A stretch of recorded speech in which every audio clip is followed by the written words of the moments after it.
Magandang araw sa inyong lahat. Ako nga po pala si JB Simulina para tatalakayin namin ang aming paksa, Variety ng Wika.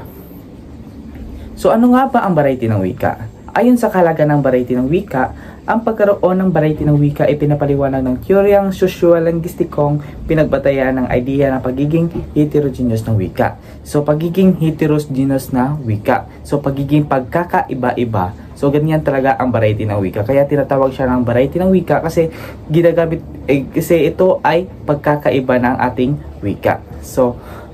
So, ang variety ng wika din ay ayon sa teoryang ito, nag-uugat ang variety ng wika sa pagkakaiba ng individual at grupo. So, pagkakaiba talaga. So, heterogeneous talaga kasi pagkakaiba sa individual at grupo ayon sa teoryang ito. So, magiging sa iyong interes, pinag-aralan, mga gawain at iba pa. So, ganyan talaga ang variety ng wika. Kaya tinatawag siya ng variety ng wika dahil ito ay heterogeneous o pagkakaiba.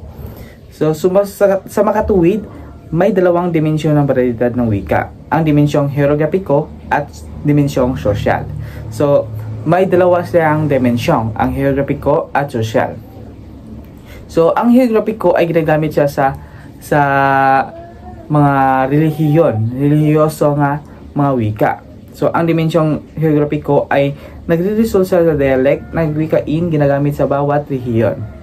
At ang dimensyong sosyal naman ay nagresulta sa sociolex batay sa iba't ibang pangkat ng lipunan. Ngayon, dumako tayo sa mga halimbawa ng wika.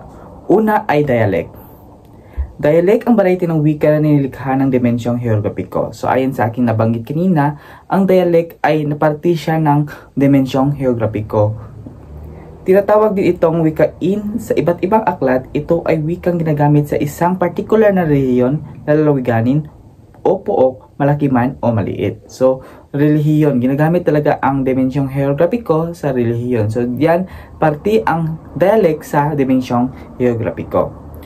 Ayon sa pag-aaral ni Ernesto Constantino, mayroon higit sa 400 na dialect na ginagamit sa kapuluan ng ating bansa. So, ganyan kayaman ang ating bansa. Kasi marami talaga tayong wika or dialect na ginagamit dahil umaabot siya mahigit na 400 dialect or 400 na dialekto na ating ginagamit.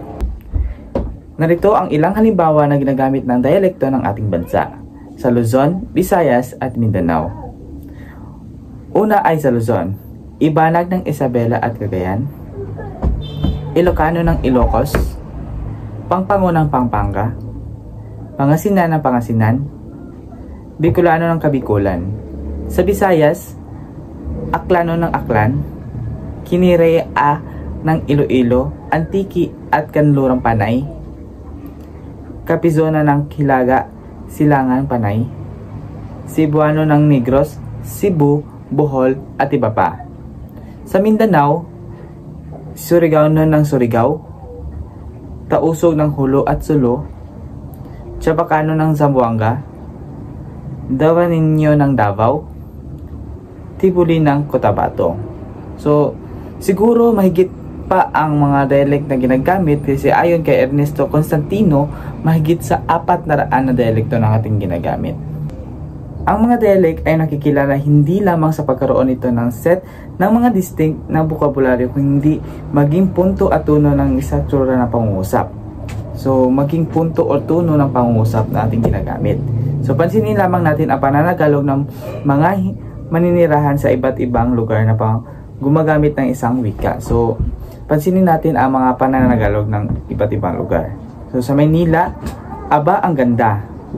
Batangas, aba ang ganda, Bataan, kaganda, Rizal, kagandahani. So, ayon sa inyo napansin na pareho sila ng pangungusap at iba-iba ang tono na kanilang ginagamit.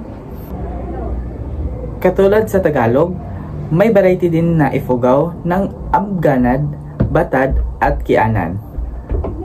Ang Subanon ng Tuboy Salog, Siukan, Layupan at Sindangan. Ang Balaan ng Coronadal at Sarangani at marami pa nating ibang dialekto. So, marami talagang dialekto na ating ginagamit dahil ayon kay Ernesto Constantino na mahigit sa 400 na dialekto ang ating ginagamit. Ngayon ay tatalakayin natin ang socialite. So, ano nga ba ang socialite? Socialite ay tawag sa isang uri ng wika na ginagamit ng isang particular na proposyon o anumang pagkat na kinabibilangan ng iba't ibang individual. Sa mga wikang ito, may salitang formal at ang iba naman ay di formal. Ano nga ba ang halimbawa ng formal?